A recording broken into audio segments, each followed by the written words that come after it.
At 70 years old, Micheal Ray Richardson has lived 3 different lives. The first was as one of the most talented basketball players you've probably never heard of. The second was marked by a historic ban that changed the NBA forever. And the third has been about turning his greatest failure into his most meaningful victory. This is the complete story of Sugar Ray Richardson. Most people only know Richardson for one thing. He was the first active NBA player banned for life due to drug violations.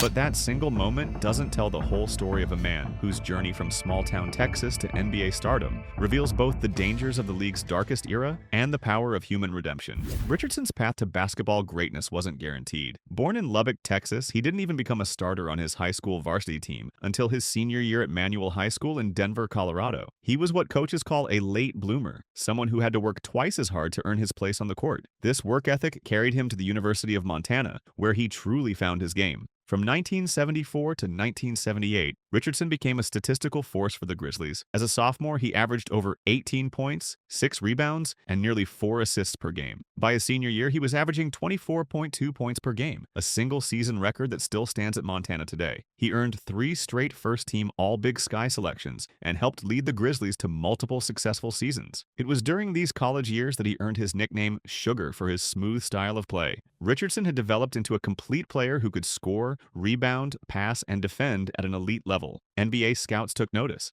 If you're enjoying learning about basketball history, make sure to subscribe and let me know in the comments what you think about Richardson's incredible college career. The New York Knicks selected Richardson with the 4th overall pick in the 1978 NBA draft. The pressure was immediate and intense. New York media dubbed him the next Walt Frazier, comparing him to the legendary Knicks point guard. For a young player from Montana, the expectations were almost impossible to meet. Richardson struggled initially in New York. Reports from that time describe him playing nervously, turning the ball over frequently and taking poor shots. The pressure got worse when his coach Willis Reed, who had personally scouted him, was fired early in his career. Reed had been a source of security for the young player, but Richardson's natural talent eventually shone through. In just his second professional season, he achieved something remarkable. He became only the 3rd player in NBA history to lead the league in both assists and steals in the same season. He averaged 10.1 assists and 3.2 steals per game, numbers that showcased his incredible court vision and defensive instincts. Richardson would go on to become a 4-time NBA All-Star, making the team from 1980 to 1982 and again in 1985. His defensive skills earned him 2 NBA All-Defensive First-Team selections. On October 30th, 1985, he nearly achieved basketball's rarest feat, finishing just 1 steal short of a quadruple-double with 38 points, 11 rebounds, 11 assists, and 9 steals. However, Richardson's success on the court was happening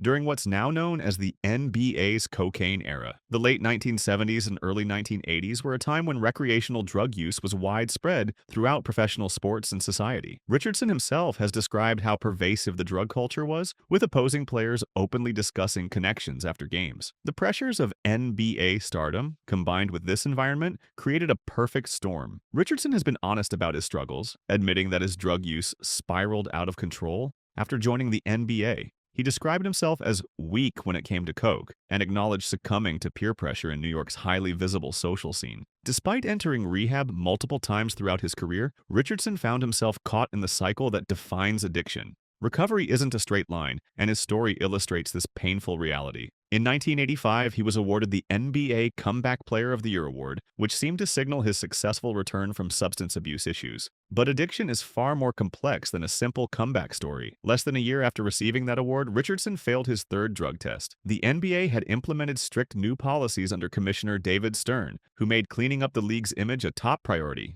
On February 25, 1986, Richardson received a lifetime ban from the NBA. While John Drew had been banned a month earlier, Richardson was the first active NBA player to face this punishment. His ban, along with the tragic death of Boston Celtics rookie Len Bias from a cocaine overdose, marked a turning point for the league. The lifetime ban actually had provisions for reinstatement after 2 years. When Richardson became eligible to return in 1988, he made a decision that surprised many. Instead of trying to return to the NBA, he chose a different path. Richardson took his talents to Europe, where he played for teams in Italy, Croatia, and France from 1988 to 2002. This wasn't a quiet retreat from basketball. Instead, it became a vibrant second act in his career. He dominated European basketball, winning multiple championships and proving his talent remained undiminished. His success with Virtus Bologna, where he won the FIBA European Cup Winners' Cup in 1990, and with Olympique Antibes, where he won the LNB Pro A Championship in 1995, cemented his reputation as a winner. His impact was so significant that European fans dubbed this period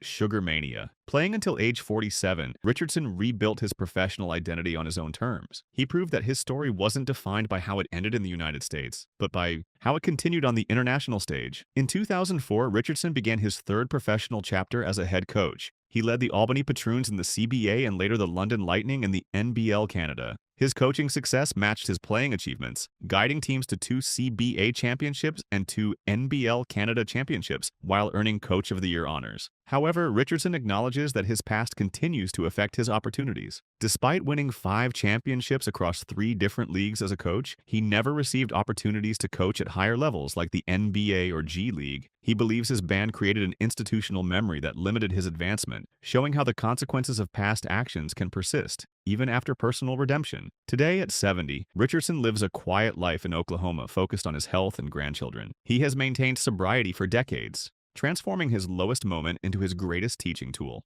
Richardson runs free youth basketball camps with former NBA player Otis Birdsong, specifically targeting underserved children. At these camps, he shares his personal story, educating young people about the dangers of drugs and alcohol. He has converted his most public failure into a platform for preventing others from making similar mistakes. Recently, Richardson published his memoir titled Banned: How I Squandered an All-Star NBA Career Before Finding My Redemption. The book represents his effort to reclaim his narrative after decades of having his story told by others. It's his first opportunity to fully open up about his life, transforming his past from a source of shame into a source of wisdom. The debate over Richardson's potential Hall of Fame induction reflects the complexity of his legacy. He argues that based purely on basketball achievements, he deserves consideration. His statistics support this claim: 4 All-Star selections, multiple defensive team honors, and being one of only 3 players to lead the league in both assists and steals in the same season. However, the Hall of Fame considers total impact on basketball history. Richardson's ban became a defining moment in the NBA's evolution from its troubled cocaine era to the global entertainment powerhouse it is today.